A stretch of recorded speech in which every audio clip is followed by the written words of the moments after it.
Bhojpuri cinema के जाने माने अभिनेता और सिंगर पवन सिंह इस समय कानूनी मुश्किलों में फंसते नजर आ रहे हैं। वाराणसी के सीजेएम सेकंड की कोर्ट में पवन सिंह प्रेम शंकर राय, उनकी पत्नी सीमा और एक अन्य शख्स पर मुकदमा दर्ज करने का आदेश दिया है। आरोप है कि इन लोगों ने मिलकर एक होटल व्यवसायी से करीब 1.5 करोड़ रुपए की ठगी की है।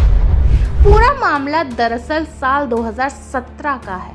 शिकायतकर्ता विशाल सिंह ने कोर्ट में अर्जी दाखिल करते हुए बताया कि उस समय प्रेम शंकर राय और उनकी पत्नी सीमा ने खुद को फिल्म प्रोड्यूसर बताकर उनसे संपर्क किया।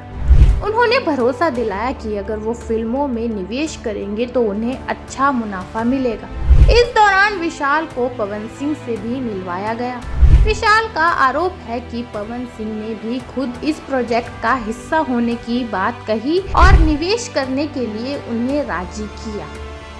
आरोप के मुताबिक विशाल सिंह ने अपनी और अपने भाई की फर्म से करीब 32 लाख रुपए अलग अलग खातों में जमा कराए। इसके बाद जुलाई 2018 में आरोपियों ने कंपनी के लेटर हेड पर एक एग्रीमेंट तैयार कराया और विशाल को फिल्म का निर्माता घोषित कर दिया। समझौते के मुताबिक उन्हें मुनाफे में 50% हिस्सा देने का वादा भी किया गया।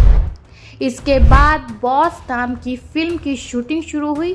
विशाल का दावा है कि शूटिंग के दौरान उन्हें अलग अलग मदों में मिलाकर लगभग 1 करोड़ 25 लाख रुपए और खर्च किए। फिल्म पूरी हुई और उन्हें पता चला कि ये फिल्म बिक भी चुकी है और करोड़ों का मुनाफा भी हुआ है। लेकिन जब उन्होंने अपने हिस्से का लाभ मांगा तो टाल मटोल शुरू कर दी गई। इतना ही नहीं, विशाल सिंह का कहना है कि जब उन्होंने बार बार पैसे की मांग की तो पवन सिंह ने उन्हें जान से मारने तक की धमकी दी। इस पूरे घटनाक्रम से परेशान होकर विशाल ने पहले कैंट थाने और फिर पुलिस कमिश्नर से भी शिकायत की, लेकिन कोई कार्रवाई नहीं हुई। आखिरकार उन्होंने अदालत का दरवाजा खटखटाया।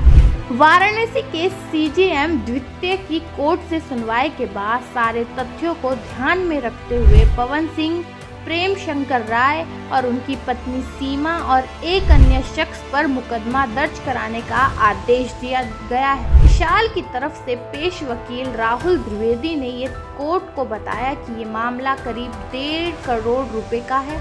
उनके मुताबिक पवन सिंह जैसे स्टार के नाम पर ही निवेशक पैसा लगाते हैं। पवन सिंह ने खुद बैठक में कहा था कि वो फिल्म का हिस्सा है और प्रोजेक्ट से अच्छा फायदा होगा। लेकिन जब फिल्म रिलीज हुई और प्रॉफिट हुआ तो निवेशक को हिस्सा देने के बजाय धमकी दी जाने लगी।